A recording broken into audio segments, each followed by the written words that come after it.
Hey guys, today I'm going to go over a quick and easy, simple recipe that I made throughout the week. It's going to include vegan sloppy joes and sweet potato fries. So the first thing I start off with are two medium-sized sweet potatoes that I washed really good, peeled, and then I cut into long potato-like strips, and then I went ahead and put them in a bowl. You see, they're all like roughly around the same size, not totally even, but pretty much the same. Then I'm going to take roughly around 2 to 3 tablespoons of extra virgin olive oil, and I'm going to coat the French fries with the olive oil mixture. Make sure that it's enough to coat all of the fries.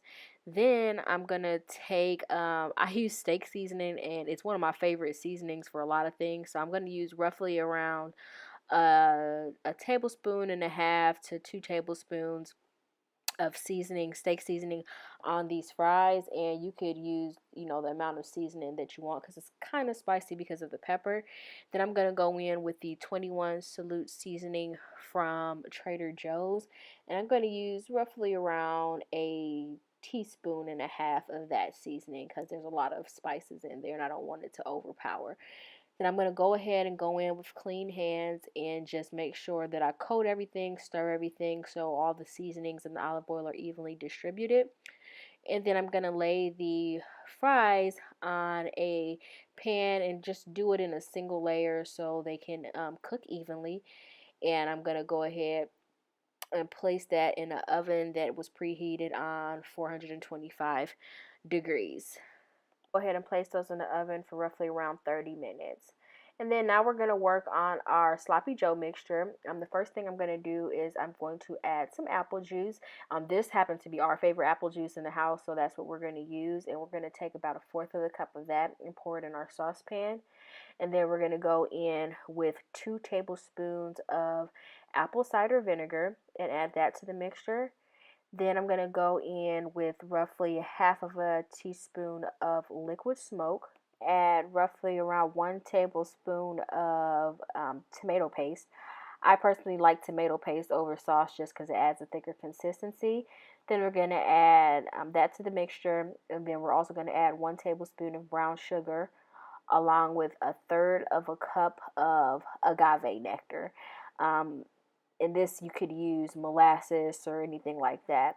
Then we're going to add a fourth of a cup of ketchup mixed with 3/4 of a cup of water to the mixture. And we're going to go ahead, and this is what it should look like.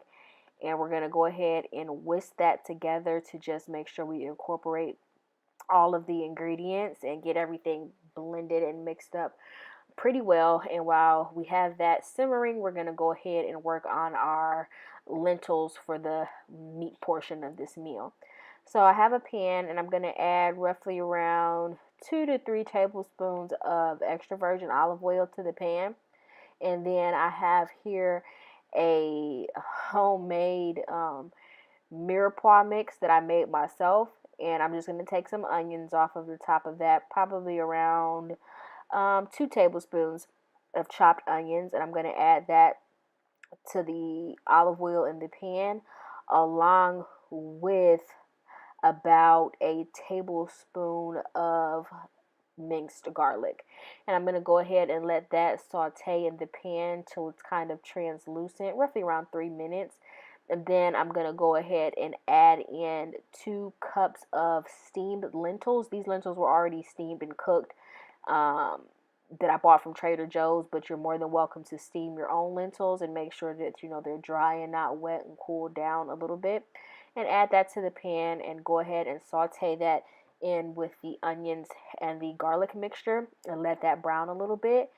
And this is what your sauce should look like as it is simmering. It's simmering pretty well. Just make sure you continue to stir it so it doesn't burn and stick, as well as making sure that you continue to move around and brown your lentils with your garlic and onion. And then after the sauce has been cooking for around 5 to 10 minutes, you're going to take it and pour it over the lentils. And you're going to go ahead and once that's all poured in, you're going to mix everything together and make sure the lentils are all coated with the sloppy joe sauce that we mixed up.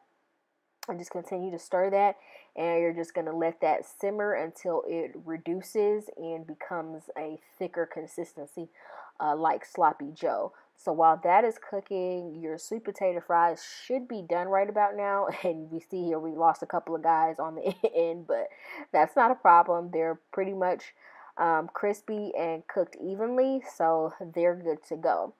And your sloppy joe mixture, this is what it looks like once it has reduced a little bit. You can see the line in there of where it used to be a little bit, and now it has reduced probably around half way down, so that's pretty good. And you're going to keep on going until it gets to this thick consistency, and we're going to go ahead and assemble our sandwiches. You can put anything you like on them. As you see here, it's kind of like really thick and has some type of substance to it. So we have our buns here. You can use any type of vegan bun that you like. We're gonna add about 2 ladlefuls of the mixture. You can go as much as you like because they are sloppy joes, so the idea is not to be neat and clean. I'm gonna add that onto our bun, and then I'm going to top it with this shredded cabbage mix that we got from Trader Joe's. And that's it. We're going to finish that and plate that with some fries. And here you have it, guys. This is our vegan sloppy joes with sweet potato fries.